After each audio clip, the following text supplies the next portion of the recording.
नमस्कार। आप देख रहे हैं स्पेशल कवरेज न्यूज। मैं हूं आपके साथ शिव कुमार मिश्रा। मेरे साथ हैं संतोष पाठक जी। संतोष जी का बहुत बहुत स्वागत, बहुत बहुत अभिनंदन।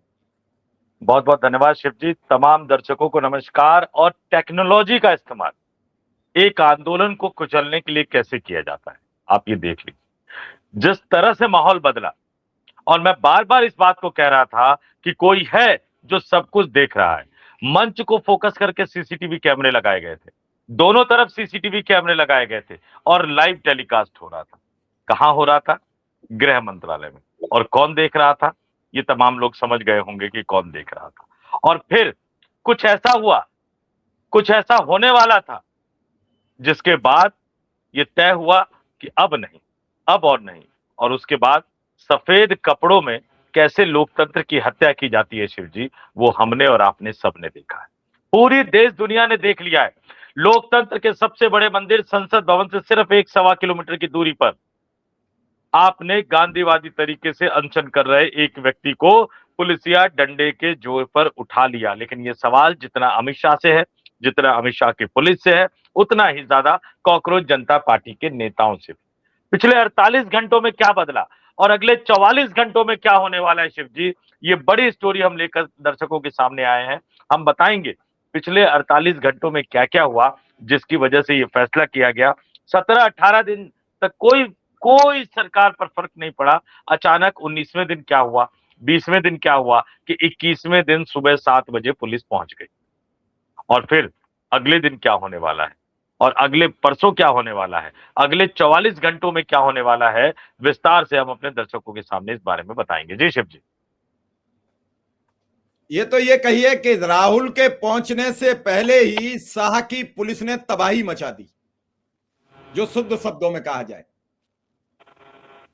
पूर्व पुलिस कमिश्नर सतीश गोलचा जी ने मना कर दिया कि हम संविधान के खिलाफ काम नहीं करेंगे। मैं उन्हें धन्यवाद देता हूं, उन्हें बधाई देता हूं। उन्होंने पद दांव पर लगा दिया, लेकिन संविधान के विपरीत काम नहीं किया। नए कमिश्नर आए, अभी संतोष जी 24 घंटे भी नहीं बीते हैं चार्ज लिए, सब मन मुताबिक कर दिया। कुछ युवा बैठे रह गए हैं, उन युवाओं को राहुल समर्थन करने जाएंगे कि नहीं जाएंगे? अभिजीत दीपके की अगला कदम क्या होगा, इस पर सबकी निगाह बनी है। लेकिन सवाल यह है कि सोनम वांगचुक जो भूख हड़ताल कर रहे थे, वो जंतर मंतर पर सो रहे थे, और अभिजीत दीपक के कौन से होटल में सो रहे थे, ये सवाल कोई क्यों नहीं कर रहा? वो घटना स्थल पर क्यों नहीं मौजूद थे? अगर अन्ना भूख हड़ताल कर रहे थे तो अरविंद केजरीवाल भी बगल में लेटे हुए भूख हड़ताल कर रहे थे।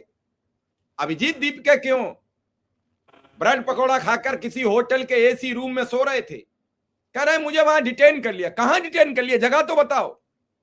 क्यों नहीं बता रहे कि मुझे कहां डिटेन कर लिया, किसने डिटेन कर लिया? मैं पहुंचा तब तक पुलिस गालियां देती, जब तुम्हें डिटेन कर लिया तुम पहुंचे कैसे?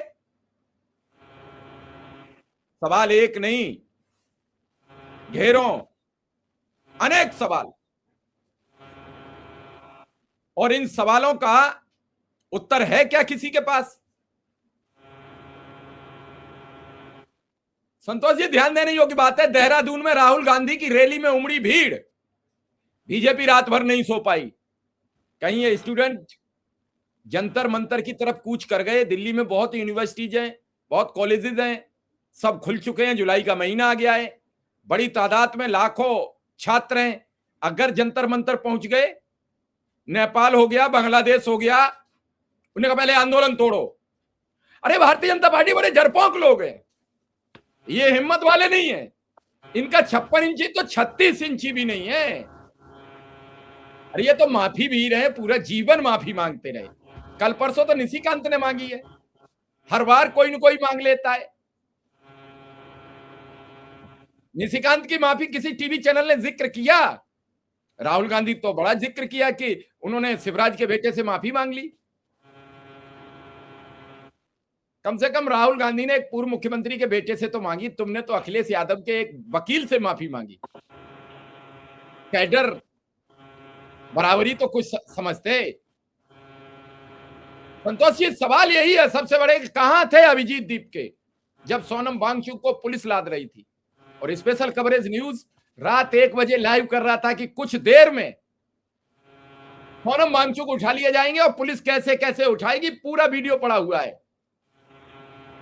तुमने ट्विटर पर पोस्ट किया, एक्स पर पोस्ट किया और उसके बाद होटल चले गए, इसका मतलब उस उठाई जाने वाली प्रतिक्रिया में आप भी सम्मिलित थे। और शिव जी, आप एक भी सवाल और भी है। ये कहा गया कि पकड़ लिया गया, डिटेन कर लिया गया, उठा लिया गया अभिजीत दीपके को, फिर अचानक छोड़ क्यों दिए गया उनको कि जाओ जंतर मंतर पर जाकर अनशन का ऐलान करो। दिल्ली पुलिस सोशल मीडिया पर लिख रही है कि जंतर मंतर खाली कर दे।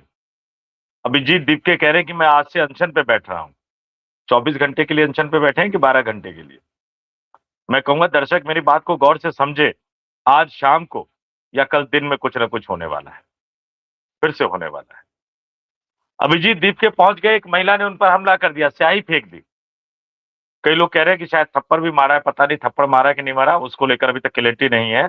लेकिन मेरे पास जो सोर्सेज से आ रहे हैं, ये भी कहा जा रहा है कि पता नहीं वो वीडियो आएगा कि नहीं आएगा, लेकिन देखते हैं उसमें क्या है। लेकिन दो चीजें शिवजी, आज सबको नंगा करने का समय आ गया है, सबकी पोल खोलने का समय आ गया है, एक एक करके सबकी पोल खोलने का समय आ गया है। सोनम वांगचुक को आप अनशन पर बिठाकर आप भी गायब हो, सौरभ दास भी गायब है। कहां गायब थे आप? क्या कर रहे थे आप? बताइए।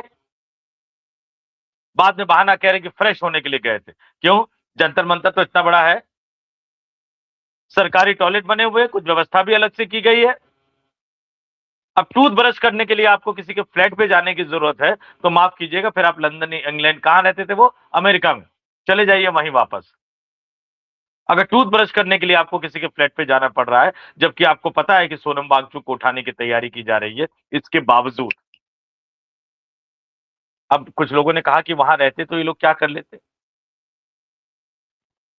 अगर 15-20 लड़कों का एक जत्था बना के रखते और दिल्ली पुलिस सोनम वांगचुक को हाथ लगाने में, दिल्ली पुलिस के पहुंचने में और सोनम वांगचुक के पहुंचने में 10 से 15 सेकंड में सब खेल हो गया शिव जी। 10 से 15 सेकंड में 50 लड़के चारों तरफ घेरे रहते, पुलिस को पहुंचने में 5 मिनट लग जाता, वो जो वीडियो होता उस देश में आपका तमाम लोगों के पास जाता। सब गुड़ गोबर कर दिया आपने। आंदोलन करना आता नहीं, नौटंकी करने के लिए आप उतर गए हो। लेकिन अब दूसरी बात आ जाए, देहरादून वाली बात। ये बहुत जबरदस्त बात है शिव जी। कल शाम देहरादून में बारिश हो रही थी, बड़ी तेज बारिश हो रही थी, तेज हवा चल रही थी। एक तरफ राहुल गांधी का कार्यक्रम और दूसरी तरफ परेड ग्राउंड, जो पहले राहुल गांधी के लिए तय था, जिसको कैंसिल कर दिया गया, उस परेड ग्राउंड में धुरंधर मूवी के फेम मशहूर सिंगर जैस्मिन सैंडलास का कार्यक्रम। लोग ये सोच रहे थे कि भैया वो आजकल बॉलीवुड हॉलीवुड है ना, युवा पीढ़ी उसकी चमक दमक में रहती है शिव जी, तो वहां जाएंगे कि राहुल गांधी के कार्यक्रम में जाएंगे। भीड़ ने बता दिया, युवाओं ने बता दिया, इतिहास ने एक बार फिर दोहरा दिया कि इस देश का युवा तैयार है, उन्हें एक बेहतर नेतृत्व की जरूरत है। मैं दर्शकों को याद दिलाऊंगा, आज की युवा पीढ़ी को इसकी याद नहीं होगी, लेकिन एक गाना सबने जरूर सुना होगा, गुनगुनाते भी होंगे, मैं शायर तो नहीं, मेरी आवाज अच्छी नहीं है गाना गाने लायक, लेकिन वो ऋषि कपूर और डिम्पल कपाड़िया की एक फिल्म आई थी, बॉबी नाम था उसका, ये मशहूर गाना है। 1975 में लगाया आपातकाल, जब इंदिरा गांधी को लगा कि हटाना पड़ेगा, 1977 में आते आते लगा कि हटाना पड़ेगा, फिर लगा कि जब आपातकाल हटाएंगे तो चुनाव में जाएंगे, चुनाव कैसे जीतेंगे, तो प्लानिंग बनाई गई कि आपातकाल खत्म करो और तुरंत लोकसभा चुनाव की घोषणा कर दो और सारे विपक्षी नेताओं को रिहा कर दो। खत्म हुआ, तुरंत आपातकाल हटाने की घोषणा हुई, लोकसभा चुनाव की घोषणा हो गई, सभी विपक्षी नेताओं को रिहा कर दिया गया। अब नेता बाहर निकले तो हतप्रभ। भाई 2 साल से सारे नेता तो गायब आए थे इधर उधर, न कार्यकर्ता है, न संगठन है, न पार्टी है, न फंड है, न कुछ है। अब उनको चुनाव लड़ना है लोकसभा का। नॉर्थ एवेन्यू, ये जो जंतर मंतर जहां बैठे हुए ना, यहाँ से 2-2.25 किलोमीटर की दूरी पर नॉर्थ एवेन्यू में एक फ्लैट था, सारे बड़े दिग्गज नेता वहां जुटे, अटल बिहारी वाजपेयी और तमाम लोग, और इन्होंने फैसला किया कि अकेले अकेले लड़ना संभव नहीं है, तो ज्यादातर पार्टियों का इन्होंने विलय करके एक नई पार्टी बना ली, जनता पार्टी। सिर्फ 24 घंटे के अंदर फैसला हो गया था। फिर तय हुआ अनाउंस कैसे करेंगे, तो कहा गया रामलीला मैदान में एक रैली रख लेते हैं। रामलीला मैदान में एक रैली रखी गई। इंदिरा गांधी और संजय गांधी ने कहा उस रैली को कैसे फ्लॉप किया जाए, तो उनके पास भी गजब गजब कलाकार थे। सत्ता अहंकारी बना देती है, बहुत सारे कलाकार उनके पास भी थे, जैसे मनमोहन सिंह में कपिल सिब्बल टाइप के थे, जैसे इसमें धर्मेंद्र प्रधान, अश्वनी वैष्णव टाइप के और हरदीप सिंह पुरी टाइप के ऐसे मंत्री उस टाइम भी थे शिव जी। नगीने तो हर सरकार में होते हैं। तो उन्होंने कहा कि हम ऐसा करते हैं कि जब रैली का टाइम होगा ना, उस समय हम बॉबी मूवी दूरदर्शन पे दिखा देते हैं, उस समय इतने सारे टीवी चैनल थे नहीं, मोबाइल का जमाना था नहीं, नई नई फिल्म रिलीज हुई थी, तो तुरंत बॉबी फिल्म के लोगों से संपर्क किया गया, उनसे जो राइट वाइट जो लेना था वो लिया गया। अब वो कैसे लिया गया होगा जबरदस्ती, वो हम और आप सभी जानते हैं, हालांकि उसके बारे में पता नहीं कि कैसे लिया गया, लेकिन ले लिया गया। अब एक तरफ राम बारिश हो रही है, रामलीला मैदान, सारे विपक्ष के नेता, लोकसभा चुनाव की रैली, लगभग कोई 1 साल बाद जेल से निकला था, कोई 1.5 साल बाद जेल से निकला था, कोई 2 साल बाद जेल से निकला था, और ज्यादातर वो भीड़ जो आपातकाल से त्रस्त थी। बॉबी फिल्म को पता नहीं कितने लोगों ने देखा नहीं देखा। रामलीला मैदान में एक रैली हुई, बारिश के बीच में रैली हुई, और नतीजा ये हुआ कि लोकसभा चुनाव में कांग्रेस पार्टी साफ हो गई। पूरे उत्तर भारत के राज्यों में 245 246 लोकसभा सीटें होती है, सिर्फ एक कांग्रेस पार्टी जीत पाई थी, इंदिरा गांधी अपना भी चुनाव हार गई थी। लेकिन ये होगा कैसे?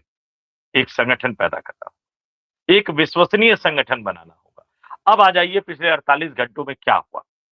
अन्ना हजारे जब बैठे जंतर मंतर, चौथे पांचवें दिन चीजें शुरू हो गई। रामलीला मैदान 8वें 9वें दिन शुरू हो गई। ये आया कि उनको उठा लिया जाएगा, तो रामदेव की तरह एक बड़े पुलिस अधिकारी को जिम्मेदारी दी गई। अब आपको सजग रहना होता है। अब ये बात तो थी कि अरविंद केजरीवाल के लोग सिस्टम में थे, आईआरएस अधिकारी रहे थे, तो पता लगा, मंच से अनाउंस कर दिया कि अन्ना हजारे को दिल्ली पुलिस उठाने आएगी तो सबसे पहले उनको युवा रोकेंगे, और पूरे मंच के इर्द गिर्द युवा खड़े हो गए। दिल्ली पुलिस की हिम्मत नहीं हुई अन्ना हजारे को उठाए, और उसके बाद बातचीत का दौर शुरू हुआ, विलासराव देशमुख और इन सबको लगाया गया, वो सब चीजें। यहाँ आपने कुछ किया ही नहीं, कुछ नहीं किया आपने। ये तो इनके फ्रंट पे गलती थी, सरकार के फ्रंट पे। आपने उठा लिया, सफेद चादर का इस्तेमाल करके आपने लोकतंत्र की हत्या की। अस्पताल ले गए, वो भी पास के अस्पताल राम मनोहर लोहिया नहीं ले गए, कहां ले गए? सफदरजंग अस्पताल ले गए। और उनकी पत्नी गीतांजलि जब जा रही थी तो आप कह रहे हो कि नहीं, आप अपने पति से मिलने नहीं जाओगे, आपको अपना मोबाइल फोन बाहर रख के जाना पड़ेगा। इससे ज्यादा अमानवीय तो नहीं हो सकता ना कुछ। आजकल मोबाइल फोन से सरकारें भी डरती है, मोबाइल फोन से कोर्ट भी डरते हैं, अदालत भी डरते हैं। मैं तो कहूंगा अदालतों में भी मोबाइल फोन लेकर जाने की इजाजत होनी चाहिए, ताकि जज क्या करते हैं वो सामने आना चाहिए देश के लोगों के साथ। एक लाइव टेलीकास्ट कर दिया, अरविंद केजरीवाल ने पोल खोल दी तो उसको हटाते हुए घूम रहे हैं ये लोग। खैर, जजों पे कोई टिप्पणी नहीं करता मैं, विद ड्यू रिस्पेक्ट, न्यायपालिका का सम्मान है। हाँ, जो लोग उस कुर्सियों पर बैठे हुए हैं उनकी निष्ठा को लेकर कई तरह के सवाल। अब हुआ क्या पिछले 48 घंटों में? 8 दिन, 10 दिन, 12 दिन, 14 दिन, 15 दिन, 16 दिन, 17 दिन, सब कुछ आराम से स्मूथली चल रहा था। अचानक एक बैठक होती है 10 जनपद में। सोनिया गांधी उस बैठक की अध्यक्षता करती है, कांग्रेस पार्लियामेंट्री पार्टी की चेयरपर्सन। उससे पहले कांग्रेस का रुख था कि हमें वहां नहीं जाना है, लेकिन सोनिया गांधी कहती है कि वहां सोनम वांगचुक के लिए जाना है। आप कॉकरोच जनता पार्टी के लिए जाओ या ना जाओ, लेकिन सोनम वांगचुक के लिए जाना है। अब उसके तुरंत बाद बैठक खत्म होती है। बैठक खत्म होने के बाद केसी वेणुगोपाल का एक पोस्ट आता है, सोनम वांगचुक से अपील करते हैं अनशन खत्म करने के लिए। उसके बाद इंडिया गठबंधन के दलों को भी एक्टिव किया जाता है। उद्धव ठाकरे महाराष्ट्र से बैठ के बयान दो, ट्वीट करो, अखिलेश यादव लखनऊ से बैठ के पोस्ट करे, लेकिन इनको जगाया जाता है। अब जागने में उद्धव ठाकरे को आने में थोड़ा सा समय था। अखिलेश यादव थोड़े से, चूंकि पास में है ये उत्तर प्रदेश का राज्य, तो उन्होंने फैसला किया कि सांसदों को भेजेंगे, लेकिन सिर्फ सांसदों को भेजने से बात नहीं बनती। तो फिर फैसला किया गया कि सांसद तो जाएंगे लेकिन परिवार के लोग जाएंगे।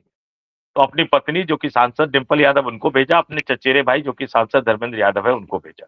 अब धर्मेंद्र यादव सिर्फ एक सांसद नहीं है, बहुत कम लोगों को पता होगा। वो उनकी इंग्लिश सुन के आप उनका मजाक बनाओगे। जब वो लोकसभा का चुनाव लड़ रहे थे तो उन्होंने कहा, हाउ कैन यू रोक मी, इस टाइप का कुछ बड़ा वायरल हुआ था।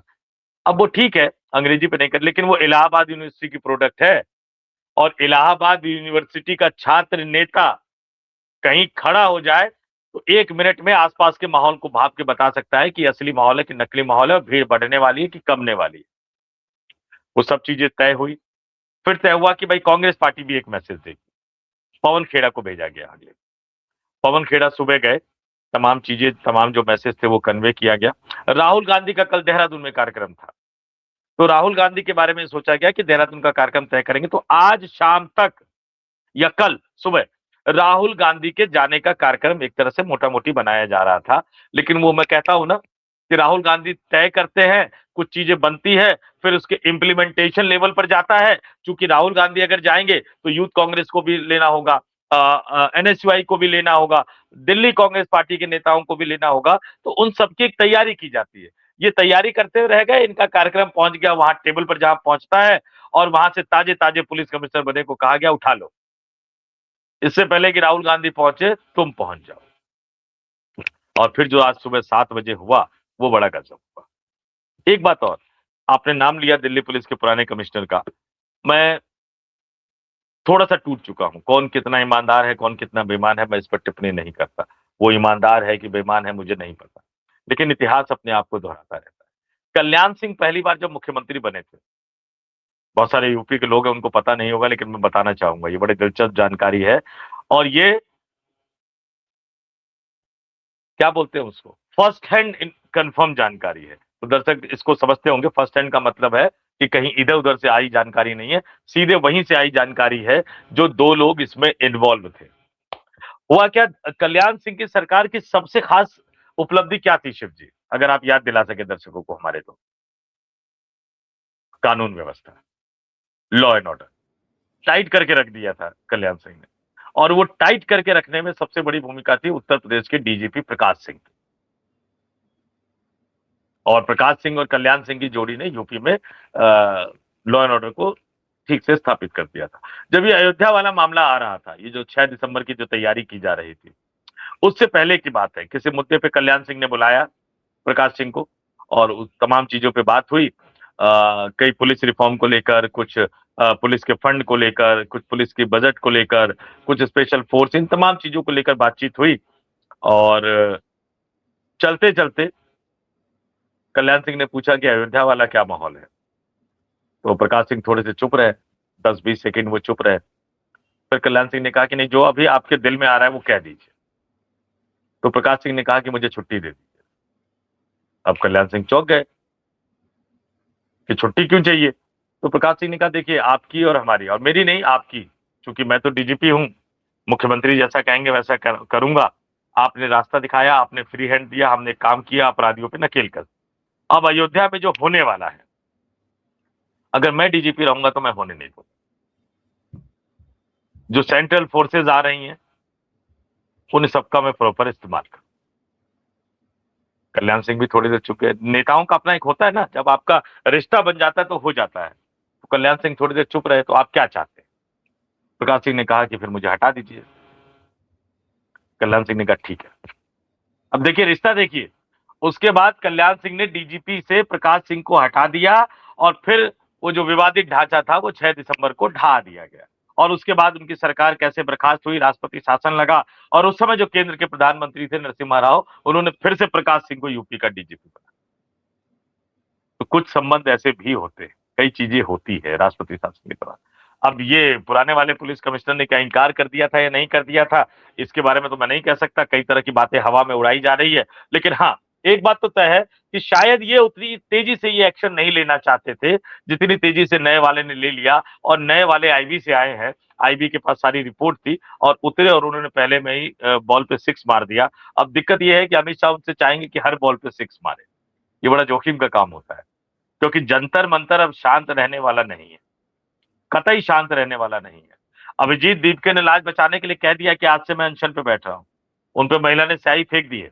18 जुलाई की तारीख है, अगले आधे घंटे में, हम जब इसको रिकॉर्ड कर रहे हैं तो 3:30 बजे हुए, 3:36 हो रहे हैं, हम अगले आधे घंटे में इसको रिलीज करेंगे, और उसके बाद से आप गिन लीजिएगा 42 घंटे, 43 घंटे, क्योंकि 20 जुलाई का संसद मार्च है। दिल्ली पुलिस के हवाले से खबर आई है कि अभी तक इन्होंने कोई एप्लीकेशन नहीं दी है संसद मार्च को लेकर। अब भैया ये एप्लीकेशन दे देंगे तो क्या दिल्ली पुलिस संसद तक जाने देगी इनको, मतलब गजब गजब खबरें प्लान की जाती है। इन्होंने दे दिया एप्लीकेशन कि हम 20 जुलाई को संसद भवन तक मार्च करना चाहते हैं, क्या दिल्ली पुलिस जाने देगी, जाने देगी दिल्ली पुलिस। महिला पहलवानों को किस तरह से घसीटा गया था, पीटीआई के चौराहे की बात बता दूं मैं, आकाशवाणी की बिल्डिंग है, आकाशवाणी के सामने, आकाशवाणी से थोड़े से पहले सामने जो पहले योजना आयोग था बाद में नीति आयोग कर दिया, थोड़ा सा आप आगे बढ़ेंगे तो रिजर्व बैंक ऑफ इंडिया का आता है, उसके बाद पीटीआई की बिल्डिंग आती है, और उसके बाद संसद भवन का एक गेट आता है रिसेप्शन वाला। हालांकि वो वाला इलाका अब तो आम जनता के लिए बंद कर दिया है। उस तक पहुंचने वाले वकीलों की जबरदस्त कुटाई की थी एक बार दिल्ली पुलिस, मैंने खुद उसको कवर किया था। वीपी सिंह के जमाने से, राज बब्बर के जमाने से कई आंदोलन, जन मोर्चा और ये सब बने, तो सब कवर किया। नहीं जाने देगी पुलिस वहां, तो फिर आपको आवेदन किस लिए चाहिए, किस लिए आपको एप्लीकेशन चाहिए? ये एक बड़ा सवाल है। लेकिन जंतर मंतर पे बड़ा बवाल होने वाला है। जो सुबह हुआ वो तो कुछ भी नहीं था। अगले 45 घंटों में, अब फिर से कह रहा हूं, अगर विपक्षी राजनीतिक दलों के नेताओं ने इनके मार्च में साथ देने का फैसला कर लिया, तो आज शाम को या कल सुबह इस जंतर मंतर को खाली कराया जाएगा। सोनम वांगचुक बीमार थे, आपने सफेद कपड़ा लगाया, उनको उठाया, स्ट्रेचर पे डाल दिया, लेकिन जो युवा वहां बैठे हुए हैं उनको उठाकर तो आप इस तरह से नहीं हटा सकते। नतीजा क्या होगा? दिल्ली पुलिस वो करेगी जिसके लिए वो जानी जाती है। और जब भी लाठी उठती है ना, वो लोकतंत्र की छाती पे गहरा घाव करती है। लोकतंत्र में लाठी नहीं, संवाद जरूरी होता है। दुर्भाग्य से इस देश में ऐसी सरकार है जो संवाद नहीं करना चाहती। अब जो भी आंदोलन पे बैठेगा उससे सरकार के मंत्री बात नहीं करेंगे, दिल्ली पुलिस बात करेगी। और दिल्ली पुलिस वैसे ही बात करती है जैसे आज सुबह किया उसने। अब इसको अब लोकतंत्र कह लीजिए। कांग्रेस पार्टी के बिल्कुल। राष्ट्रीय अध्यक्ष मल्लिकार्जुन खड़गे ने तानाशाही कहा है, लेकिन ठीक है, क्या कर सकते हैं। चलिए, इस प्रोग्राम को अब यहीं विराम देंगे और दर्शकों के ऊपर छोड़ेंगे। क्या अभिजीत दीपके का इस पूरे घटनाक्रम पर रोल सही है या गलत, हमें जरूर बताएं। संतोष जी, आपने समय दिया, इसके लिए बहुत बहुत आभार, बहुत बहुत धन्यवाद।